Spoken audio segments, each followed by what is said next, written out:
Hi, Databricks community. Let's get started with Databricks Data Engineer Associate exam preparation. Just the certificate name, but then focus is on actually the contents aligned with certification examination. It could serve both the purpose, learning the skill properly as well as acing the certification exam. As you hit up on the Google search and look out for Databricks, you can find Databricks to be leading data and AI platform. Just navigating across, you could see that we do have nice documentation, and Databricks has its own website wherein you get to see what they are into. Right? They're into data and AI. They have built for us data intelligence platform. So it is a Databricks data intelligence platform. And here I could say before you get started with Databricks journey, it's better you understand some of the concepts related to how the things work. Let me set the context for you all. That context I mean to understand with the help of big data background. So let me just define for you what is big data. Why I have to talk about big data? It's because Databricks is finding its place and relevance as everyone has to deal with big data today. Before the invention of internet also, the amount of the data that we had around us was limited. And the when the internet was, you know, introduced to the world, the communication started happening between the people, between the machines, and so on. And when the interactions were happening, when software started assisting us in better way, we built certain products which helped us to serve the humanity better. And for that purpose, data was required. So data was collected in the form of structured data, that was in the form of tables, where we could save our data in the form of rows and the columns. So that's what we call the structured data to be, which can fit in the tables just like how the data fits in nicely for you to understand it properly in the Excel sheet. But Excel sheet cannot serve you certain properties. So that's why database systems were there. And whenever some website or some application is there, means the application that is hosted by the business or the enterprises will be having these component. The front end component, which will be exposing the UI for you, through which the end users will be interacting with the application. And behind the scene, the entire application would have been built following the business logic. Fine. And that business logic speaks to the backend. And this backend is built with the help of the SQL, the databases. Right. So this was the story, and to serve this kind of applications for long years, we followed what we say monolithic architectures. Monolithic architectures. Fine. Here, basically, most likely that we'll be having huge server. We will be having very huge server, right? The server which the organization would have obtained from the vendor after placing the quotation with them. Okay, I have so and so kind of the business requirement. So this is my expected, demand load, okay, from the application. So provide me the ample, okay, enough resources for my server which can withstand, okay, all this demand. Like that, the organization would have placed the quotation with the vendor, and vendor would have supplied the huge, powerful, high-end server to the organization so that they can deploy their backend over the server. It can be your PostgreSQL, it can be your Microsoft SQL and so on, right? Or Oracle SQL Server, right? So here, let us say maybe, right, when you hosted your application for the first time, uh, you, you were receiving maybe 100 requests per day, right? Or maybe as the time went on, maybe you started receiving 1,000 requests per day, and this server was quite enough to withhold it. Just for example, I'm saying. But as the user base increased, okay, the number of people accessing the application started, and you know this server may fail at certain point to handle those many number of requests per second or so. So that's when, right, you have the trouble again as an organization, right? You will again reach out to the vendor and you will ask, see, whatever the previously provided server, right, it was there with us. We are seeing this kind of problem. Okay. Can you help us increase the capacity of the server? So then the vendor may come back and say, let us try including more RAM onto it. Okay. Let us try including more RAM onto it. And okay, they may stack up some more RAM onto it. So this way they will try increasing the existing capacity of the server. And this we cannot do to larger extent. This is not something that we can keep doing, right? Infinitely we can't do this. So there is going to be limitation onto it. But whatever, this procedure of increasing the capacity of the existing server is called as vertical scaling. The term that we use to increase the capacity, right? To increase the capacity, we go for vertical scaling in case of the monolithic architectures, right? So if at all, right, at certain point, in case we are unable to, you know, uh, add on more power onto the same server, we may have to order for the, you know, higher end server, and you may have to migrate the stuff, and you may have to call out for downtime for your application and so on. This is costly actually. This is not uh, so that easy as we speak, and there are costs associated with the license, there are costs associated with, okay, managing the upgrades and so on. Fine. So that was a thing most likely happening before the big data, and at least it was able to solve the problem of handling the data when we go for higher end servers. But then, as I told, when the internet happened, okay, we started communicating better. There was a lot of interchange of the data. Uh, People started using large and large amount of the machines. There were desktops, then we get laptops, then we got, the tablets, and then we have the mobiles and so on, right? So this way, if we just try to relate ourselves as an individual, we are contributing lot of amount of the data. We are generating data as well as we are consuming the data provided by the others. And this data today that we deal with doesn't simply fall under the category of structured data. So we do have other two categories that we can associate it with. So one is the semi-structured data. The second one is the unstructured data. Fine. So that's why we can classify the data to be, okay, structured, semi-structured, and unstructured. Okay, unstructured. Fine. Excuse. Unstructured data. So structured data, as I told, it's of, the tables data. Pardon. It's of the tables data. Semi-structured is the data that I could say, right, you see it in your maybe, right, JSON file. If what it is JSON file, if you don't know, we'll talk about it, right? So it's kind of, dictionary, you can think.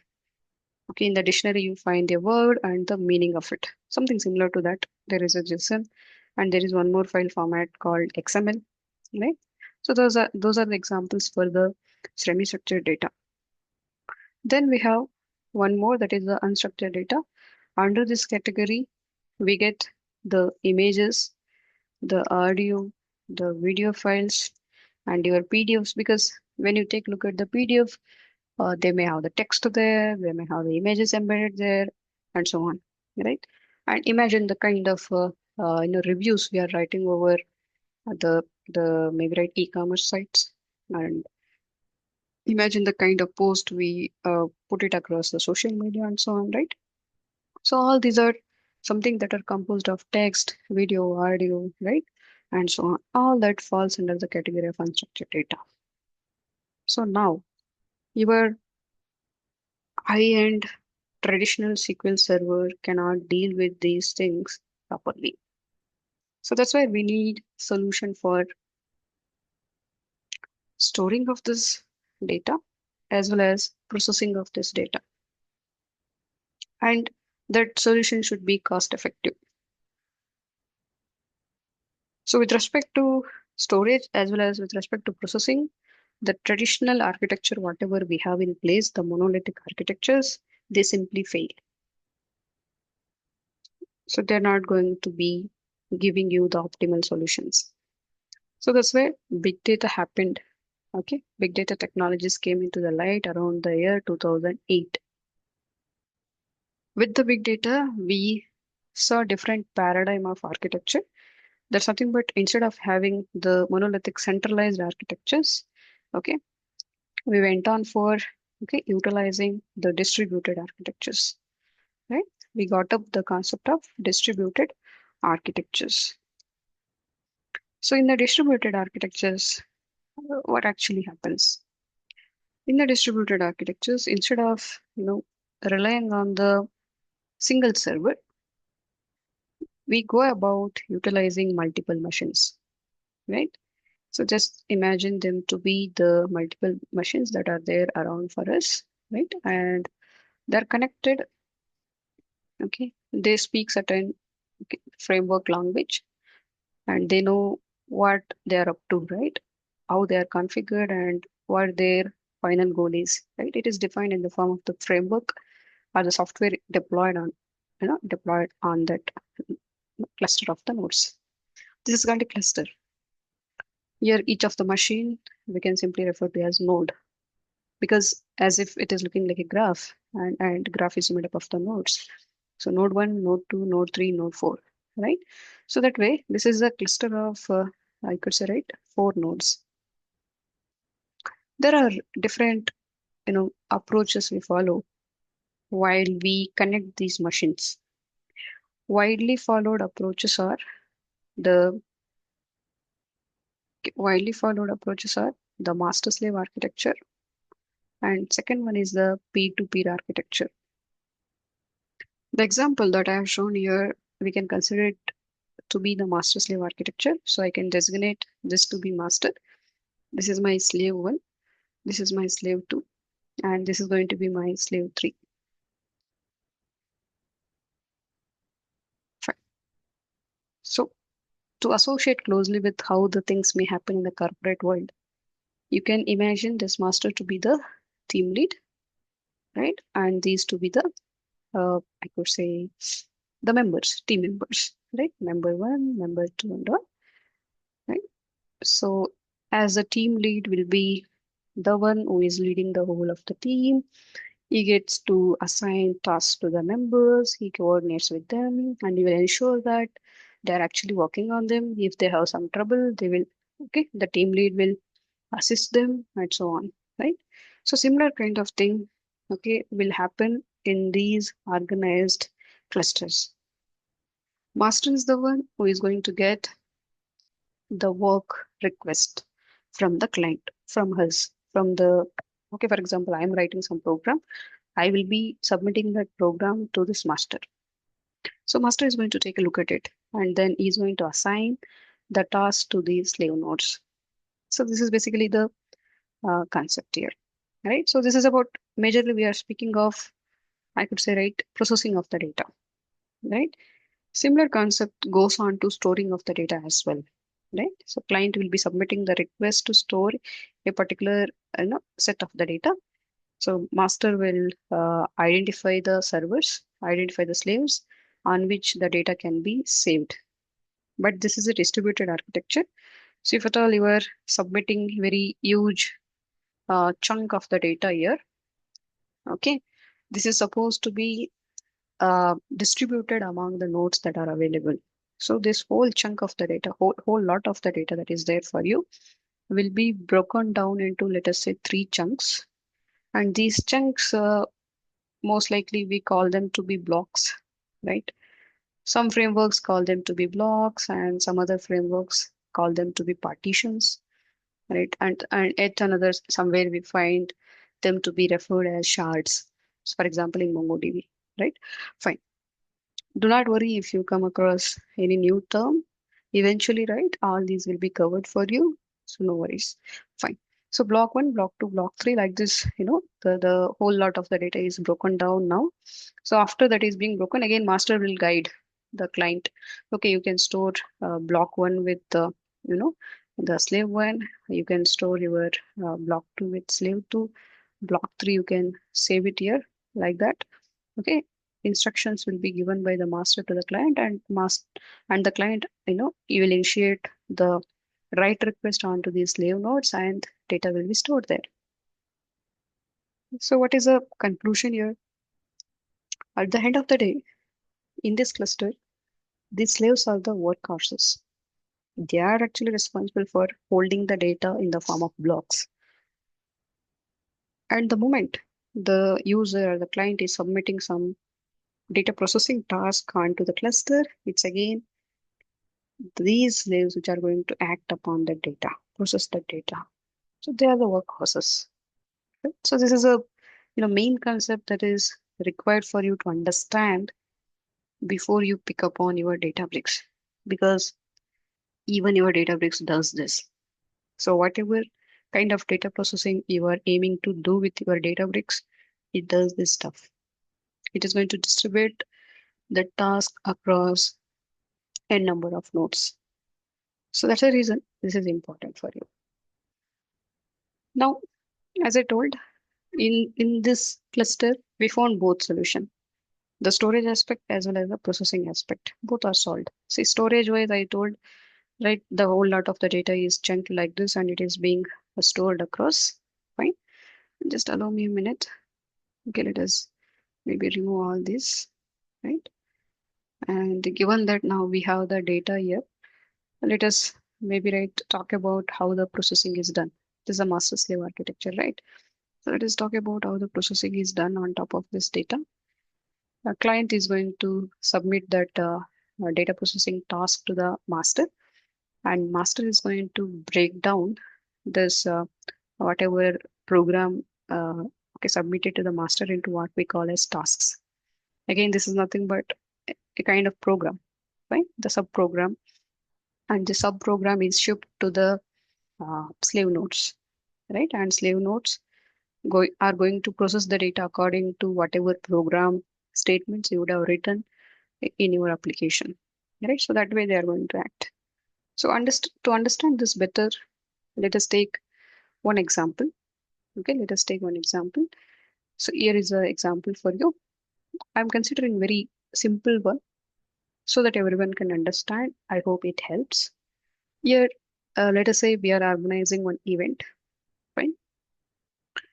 And that event is led by one facilitator, the event organizer, right? And we have the set of people seated over the room, and these are the desks, desk one, desk two, desk three.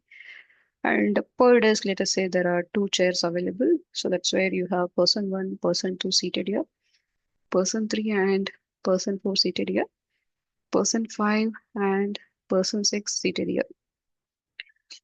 Let us assume that uh, this facilitator has very huge sack of the bags, right? He has very huge chunk of the sack bag of the I could say it balls or the marbles, right? He has one funny task of getting the count of the marbles, but this is very huge bag. So that's why what he can do, he can put across the marbles into three small bags. right? Small banks. And you will identify, the persons here in the room. It could be that this person too is already assigned with some work and is not available. And it may happen that even the person three is not available, right? That could be the case with maybe person six as well. So they're not available. Only available persons at this moment are person one, four, and five. So what this facilitator can do, he will assign this first bag to person one, second bag to person four, and maybe the last one to person six. And he will ask them to count the number of balls inside it. So with that, let us say maybe right, this guy got the number of balls to be 100, and this guy got the number of balls to be again 100, and person 5 also got the number of balls to be 100, let us say, right? Let us turn it off. I don't want it. Is there a way to close it? No, let's not deviate. Fine, 100. So now, fine. What happened? We have the partial counts. But then the facilitator or the event organizer, he needs the overall count. So again, he knows that already, right? The person one, four, and five are working on it. He is a wise person. So he already knows that partial count is there with one of them. So let us say he's identifying the uh, person five to be taking the lead from here. And he will say now, go and collect the partial result from the person one and person four and report me the overall summation. Right. So that way the data exchange will happen, right? Data will flow from person one to here and person four will report here. And finally, this guy is going to do the summation and which comes out to be 300. And this fact is reported to okay, the organizer. This is an example which you can use to understand this is how the data processing happens in your distributed architectures that I showed you earlier. Okay, that's the case. One second. Okay, I lost it somewhere. Okay, this is what happens in our distributed architectures. Okay, a little bit slow. Right, this is what happens. Fine. So now going back to my notepad. So in the distributed architectures, we can have master slave architecture. That peer-to-peer architecture is the second way I mentioned. I will talk about it later. So in the master slave architecture, you saw that they follow the distributed data storage aspect and they follow the distributed, processing aspect. Yeah, processing microservice methodology. So this is the case, right? And when it comes to distributed storage, right? We do have different frameworks. Okay, some of the frameworks are into distributed storage as well as processing. Okay, they offer for you the solution to store the data onto them and to process them. Both persist, you can persist your data and you can process it. Others, right? Their main intention is to just process the data. So they bring in the data onto their framework. They will process it. That process data again, you have to take it somewhere, right? So that kind of things we have. So for distributed storage, we have here different options. One is the Hadoop. The second one is the NoSQL databases. Okay, NoSQL databases are the uh, databases which are uh, like our SQL databases, right? They can provide database related properties to you, but not to the great extent as given by the SQL databases, right? Specifically, they're not good for transactions. They don't give you the ACID compliant services. So under the NoSQL, you get examples like Cassandra, okay, Redis, Couchbase, right? And you have MongoDB, right? You have Neo4j. So these different kind of things fall into this category of NoSQL databases.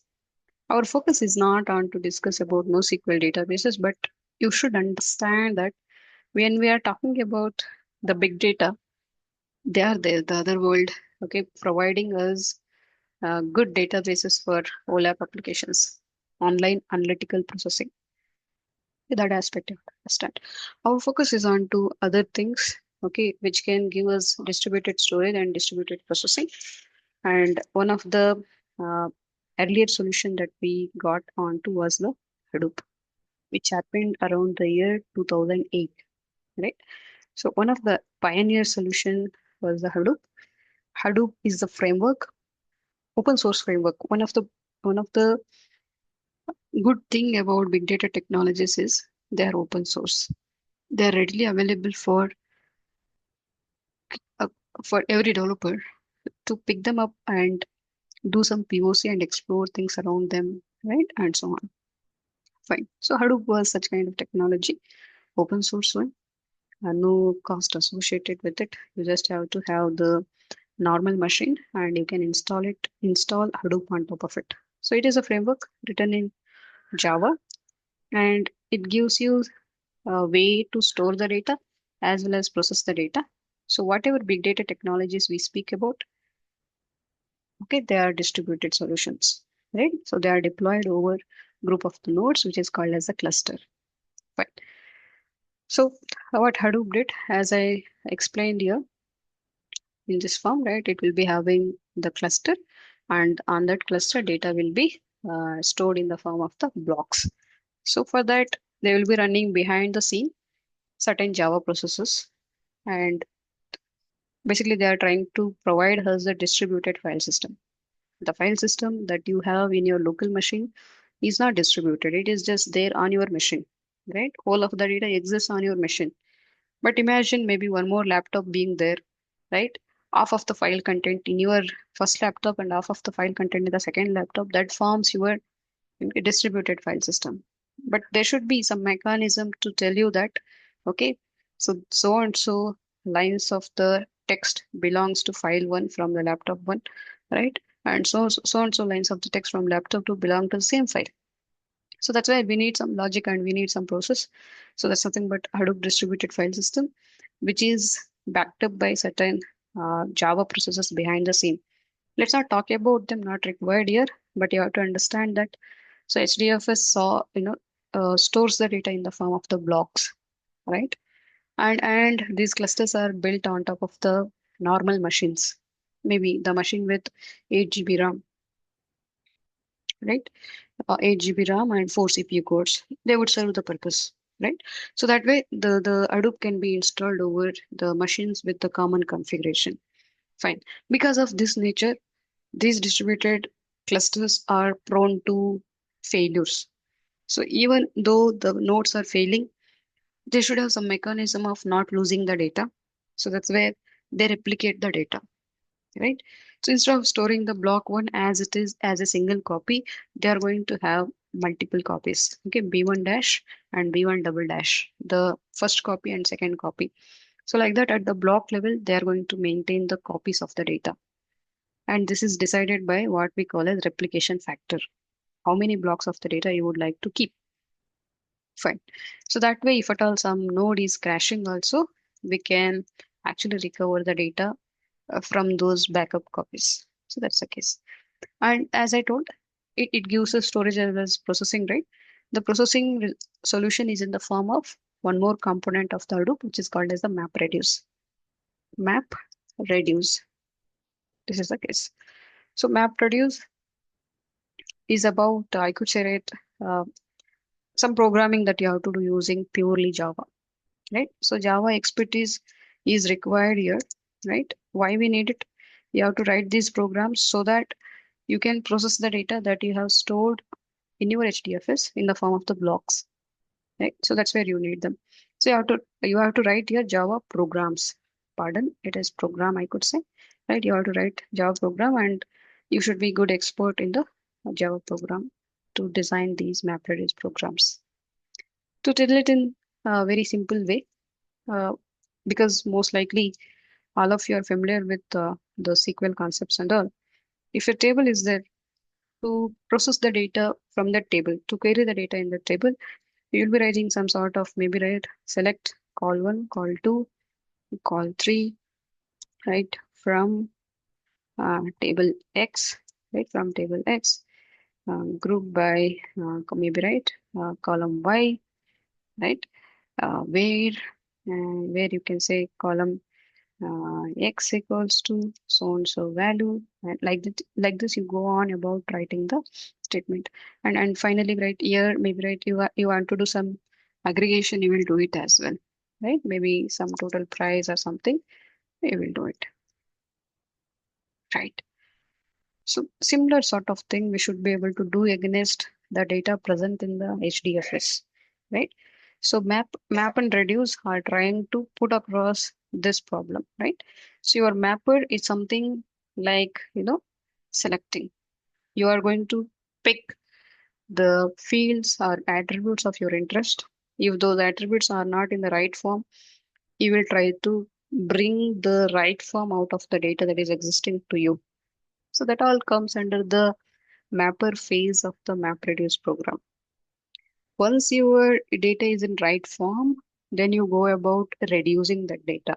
So just like how we are doing this summation and group by year, so that's about reducing. So reducing is a broader term that we can use here to tell that we are trying to attempt certain kind of aggregation across our data, right?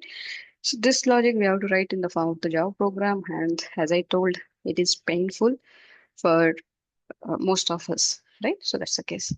So that was one of the disadvantage of the MapReduce. And second disadvantage was MapReduce was good only for batch processing of the data. Okay, MapReduce was good for only batch processing of the data. So what do I mean by batch processing of the data? Let us maybe talk about it. For example, let us say there is one application, right? And this application is generating lot of logs, right? Lot of logs as and when the users interact with this application. Okay, logs are generated, and all those logs are written onto maybe right one dot log file, right? Dot log file. It could be that every night a dot log file is created. Whatever things happen over the night, they are written onto this dot log file. So similar way, it may happen that okay, over the day again, one more dot log file is created, and whatever things happen over the day, they are written onto this new dot log file, right? So that way, for each 12-hour duration, we are maintaining one dot log file. And now, if at all you would like to do analytics against it, you will pick the previously generated dot log file, and you will try to analyze all of the data present in it. After that, you will pick this and you will try to analyze that. So this is nothing but batch processing, right? We have accumulated quite enough of the data and we are trying to process it. And Hadoop is good at doing that. Okay, it is good for batch processing of the data. Fine. So what if I have other requirement? Okay, actually I want to process the data in real time. Okay, as the events occur, I would like to process it. So these are very important. Okay, that's how our Uber, right, Swiggy, Zomato, all those things are happening, right? In real time, we are picking up the things. Okay, GPS coordinates are required, right? All those happening because we are processing the real-time data, and your Hadoop cannot do it, right? So that is the second disadvantage of your Hadoop. The third one is, as I told, when you process the data using multiple machines, at some point data exchange is required, right? And this data exchange is called a shuffle. Okay, and these shuffles are costly.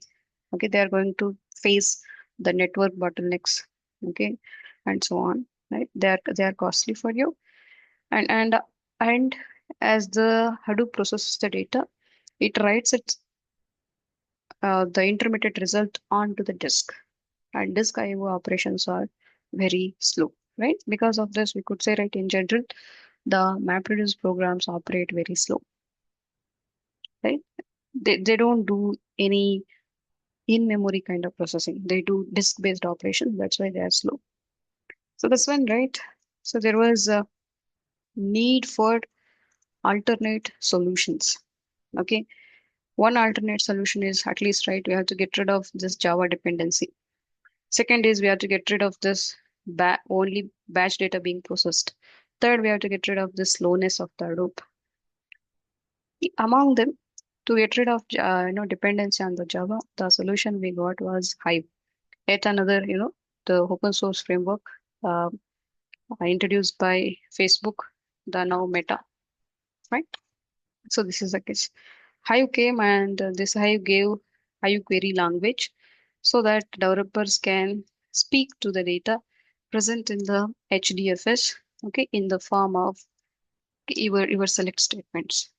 But then Hive internally converts, okay, these queries into MapReduce programs. Again, it is slow. And the moment you are saying you are doing some sort of querying, structured querying, so it is expecting that the data present in the Hadoop is structured. So Hive is good only for structured or semi-structured part of your data present in the Hadoop. It's not good for your unstructured data and so on. Right? So that was a drawback we had with Hive. So that's when, right, we got Spark, Apache Spark into the market, which solves all of these problems. No dependency on Java. Okay, it is going to be faster than Hadoop. Okay, it can deal with structured data and all sorts of data. Okay, that's when the Spark came. And this Spark again open source. And we got, okay, from the founders of the, or from the developers of the Spark itself, okay, a company started. And that company is the Databricks, right? So they started offering Spark as an enterprise solution, okay, using the AWS cloud and Azure cloud as well as Google, okay, GCP, right? So this is a topic for us. So now we have to understand how does the Databricks operate. But as I told, Databricks is nothing but enterprise version of the Spark. So it is good to have Spark knowledge before you pick up on learning the Databricks. Okay, it's going to be lengthy series, but it's going to be solid series. Okay, I hope you are finding this helpful. Okay, stay tuned. We are going to talk about Spark in the next session. Thank you.